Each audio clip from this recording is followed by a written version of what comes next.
Oi, oi, oi, galerinha, tudo bem com vocês? A prof também está bem. E hoje estamos aqui com mais um vídeo de geografia, certo? Hoje iniciamos com a apostila 3 de geografia também. Olha só que legal, né?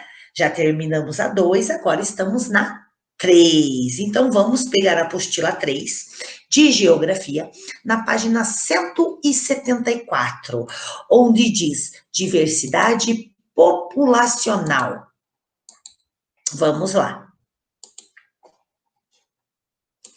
O prof já colocou aqui, e temos lá na página 174 mostrando, certo? A formação, a diversidade e as desigualdades socioeconômicas da população brasileira. Então, a gente sabe que houve a miscigenação, certo? Que é a mistura de várias raças, de etnias, de culturas. Então, isso formou o quê? Aqui no Brasil, a formação étnico-racial, certo? Então, vamos lá. Página 175.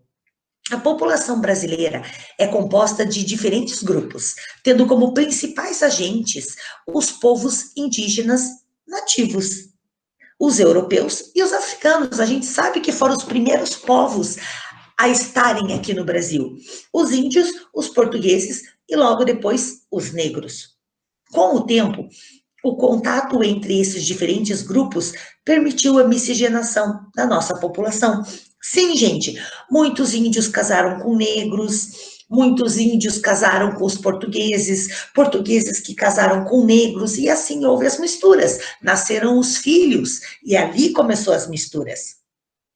Até o ano de 1500, o território que se tornaria o Brasil era habitado somente por indígenas nativos. Com a chegada dos europeus, principalmente portugueses, o processo de miscigenação foi iniciado, dando início à formação da população brasileira. O quadro a seguir apresenta os números da população indígena no Brasil ao longo da nossa história. Então, nós temos aqui no Brasil os dados demográficos da população indígena. Então, em 1500, olha só, 3 milhões de índios. No ano de 1570, 1.200.000. Já diminuiu, né, gente? Em 1650, 700 mil. 1825, 360 mil.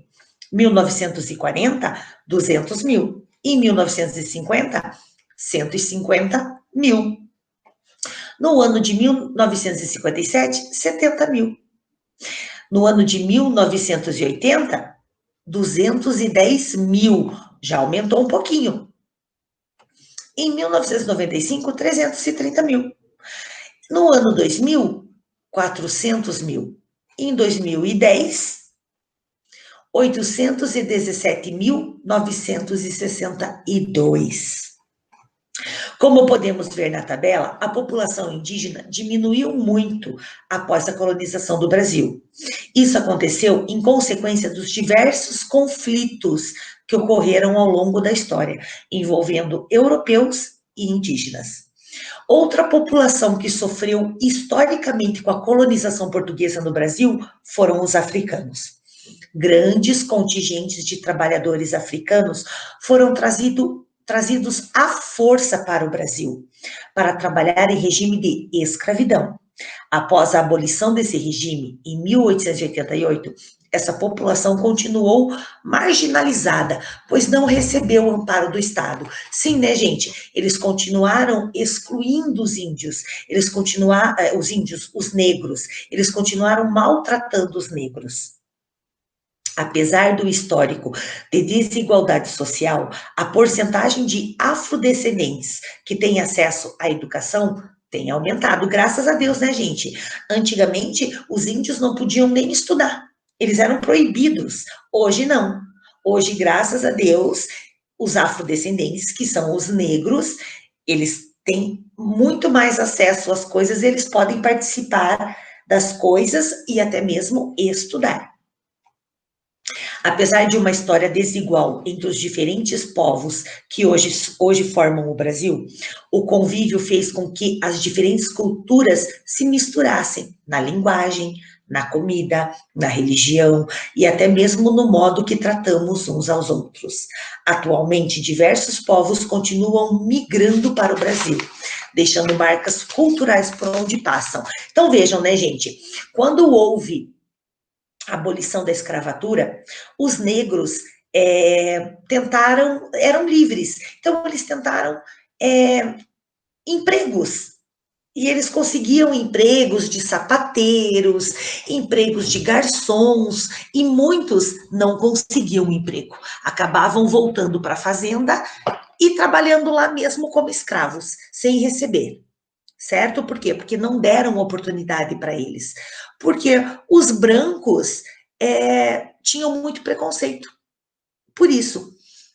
Aí vieram os imigrantes de outros países, alemães, italianos, chineses, japoneses, e eles vieram para o Brasil em busca de melhores condições de vida.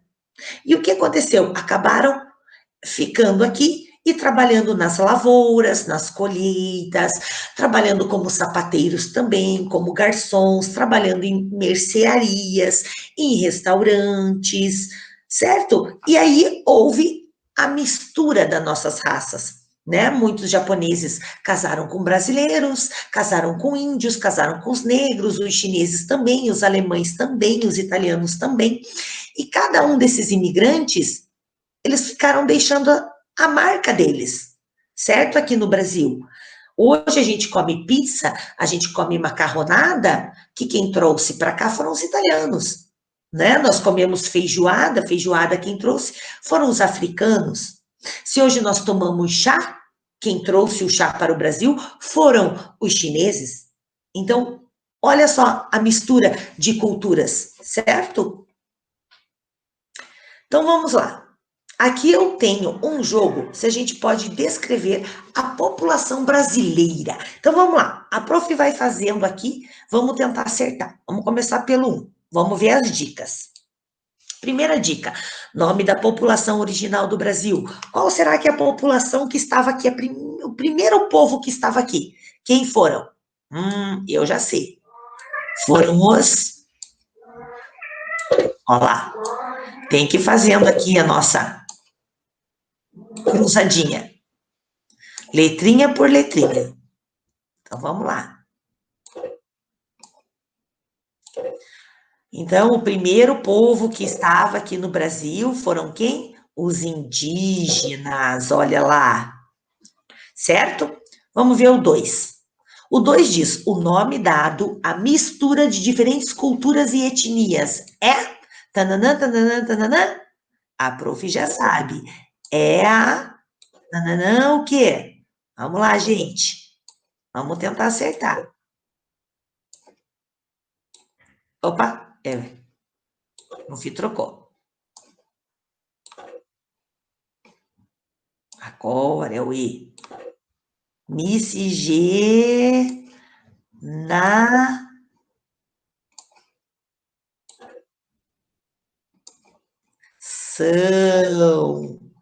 Certo, gente? Miscigenação. Miscigenação, gente. Né? É essa mistura de raças e etnias. Vamos ver o 3. Esse conceito é relacionado como nos sentimos ao pertencer a um grupo com características culturais comuns. Qual que é? Como que é? São as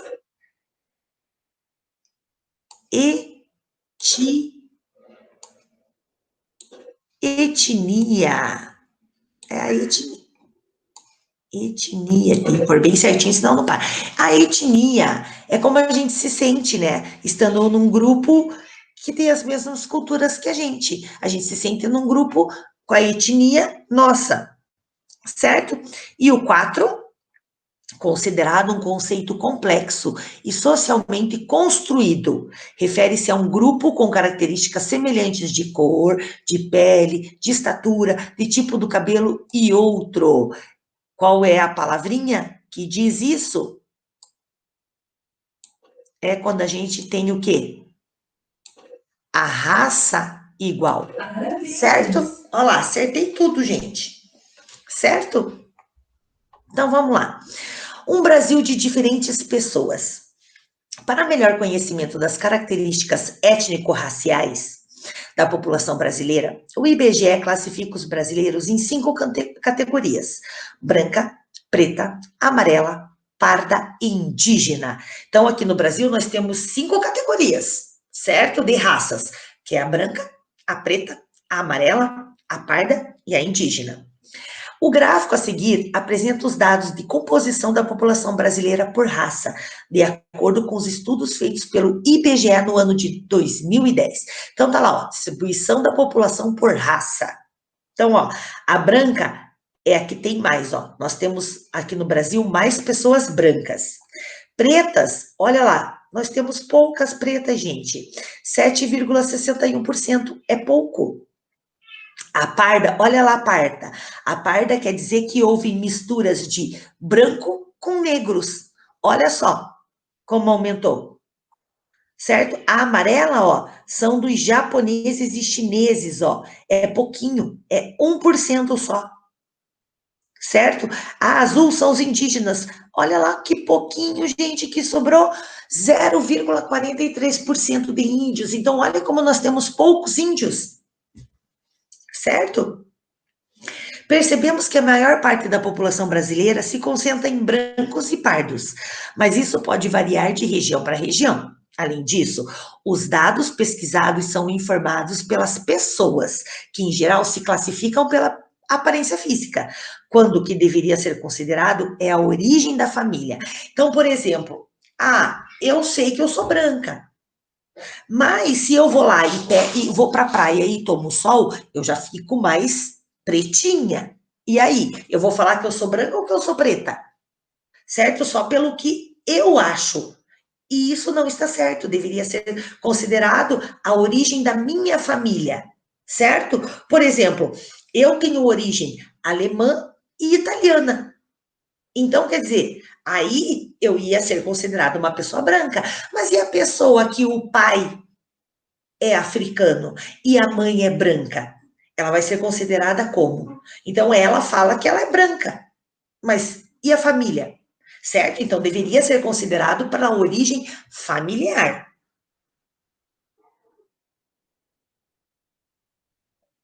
Então, vamos lá fazer o exercício do mão na massa, gente. Olha lá, leia o gráfico a seguir e responda as questões propostas. Então, nós temos lá, Brasil, distribuição da população por raça e região no censo de 2010. Então, no norte, nós temos lá esse valor, né, que é a branca, aqui é a raça branca, aqui é a raça preta, aqui a parda, a laranja é amarela e a azul é indígena. Então, vamos olhar aqui por região, ó. Norte, Nordeste, Centro-Oeste, Sudeste e Sul, certo? Vamos lá ver agora o que é que está nos perguntando. Quais informações o gráfico apresenta? Então, vamos colocar lá, vamos responder. O gráfico apresenta dados da população brasileira por raça e por região, vírgula, sendo o resultado do censo 2010. Então, quando está perguntando quais informações o gráfico apresenta, está aqui, ó. Distribuição da população por raça e região no censo 2010. Foi o que eu respondi aqui. Certo? Em quais regiões a maioria da população se declara parda? Então, nós vamos ter que olhar lá. Parda. Parda a gente já sabe que é a cor vermelha. Então, está perguntando em quais regiões a maioria da população se declara parda. Então, vamos lá. Primeiro, na região norte, Então, vamos marcar lá. Na região norte, qual mais? Ó lá o valor em porcentagem, ó. Ó, é maior do que as outras. Então, na região nordeste, também. Vamos ver qual mais. Aqui é 41, aqui é 49. Com 6, tá. No centro-oeste, não, tá mais ou menos tudo igual aqui. Certo? No sudeste, ela é menor. E no sul, não, no sudeste, 35, papapá. A maioria da população se declara parda.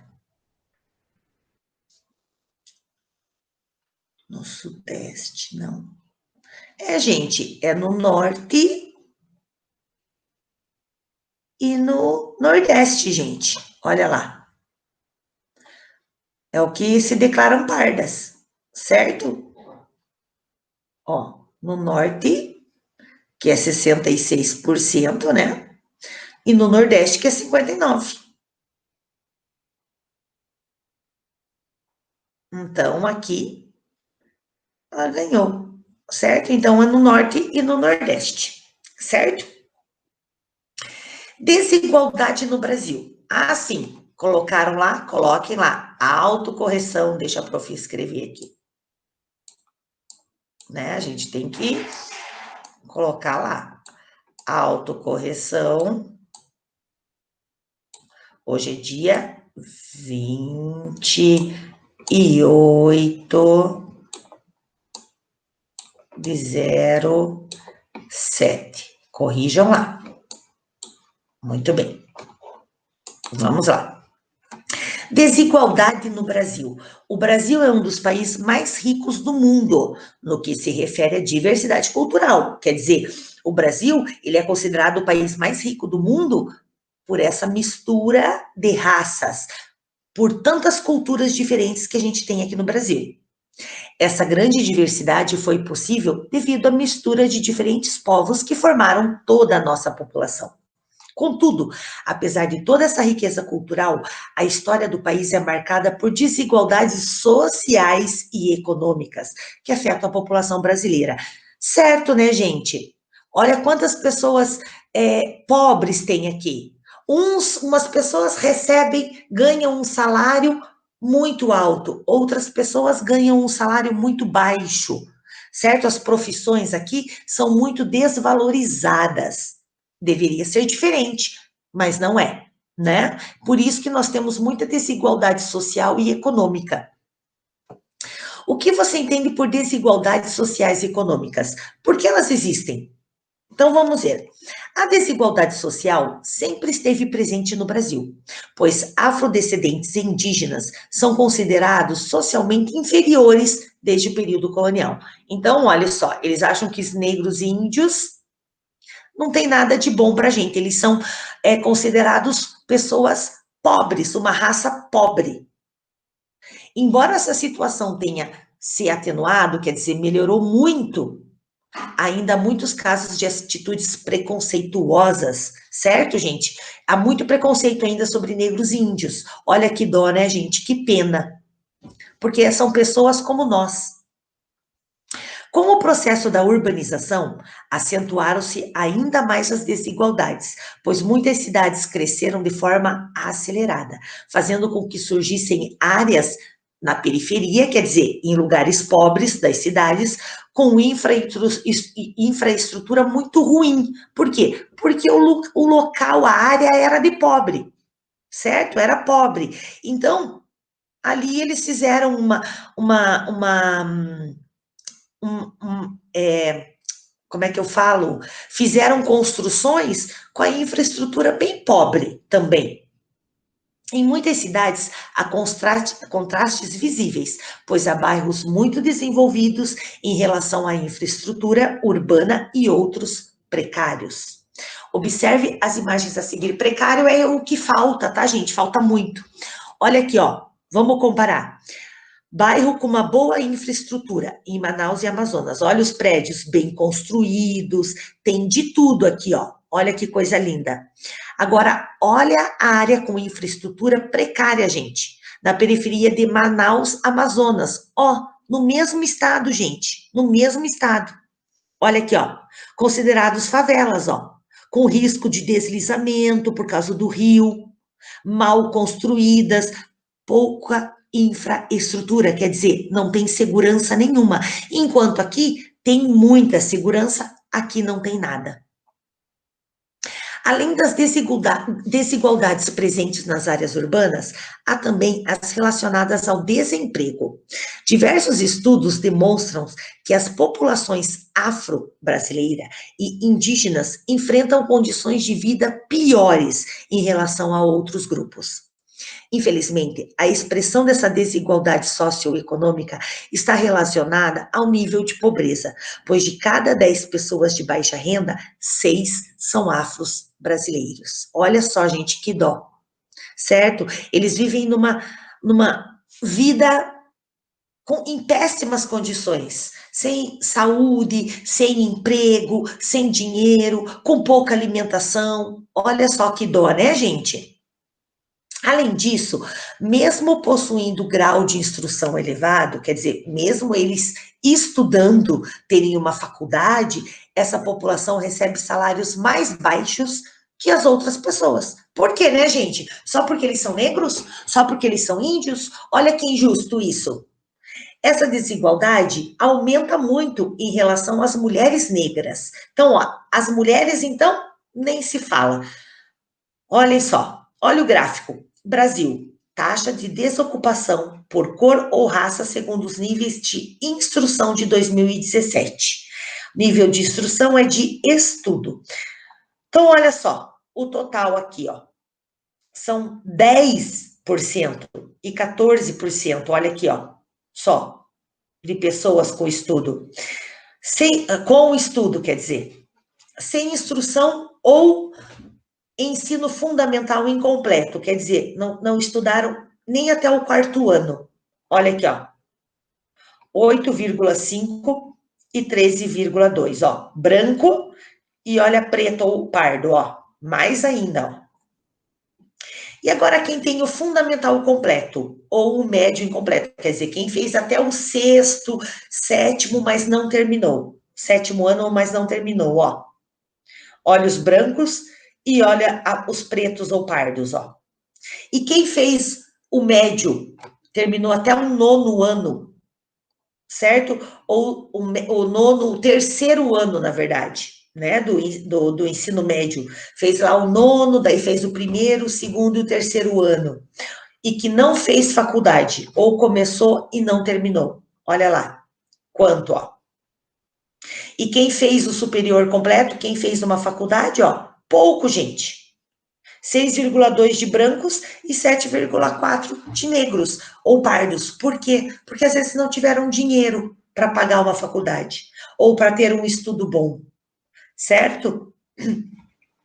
O gráfico expõe as desigualdades sociais e econômicas entre as populações pretas ou pardas e branca. Observem que todos os níveis de instrução, os afrodescendentes apresentam maiores taxas de desemprego. Olha lá, ó. Sempre maiores, ó, do que os brancos. Olha lá, ó. Sempre. Sempre maiores que os brancos. É importante que todos nós estejamos atentos a ideias e soluções que possibilitem a melhoria das condições de vida de todos os brasileiros.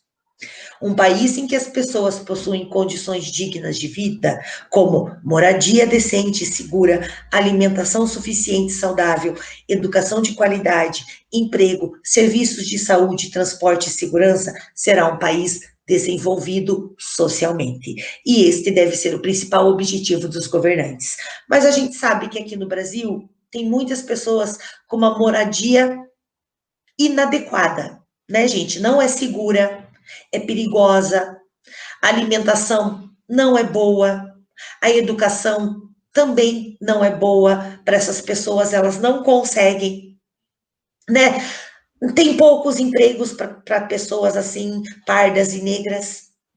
Os postos de saúde estão melhorando, mas ainda falta muito. certo? O transporte também é muito cheio, é lotado, né? Não tem segurança, o índice de assaltos, de ladrões aumenta. Então, como é que a gente vai dizer que o Brasil é um país desenvolvido socialmente?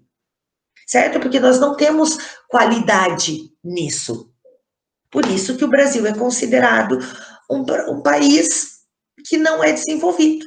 Certo, gente? Então, aqui, ó, a mão na massa tem um exercício aqui, que a prof vai pedir esse exercício aqui como tarefa de casa, certo, gente?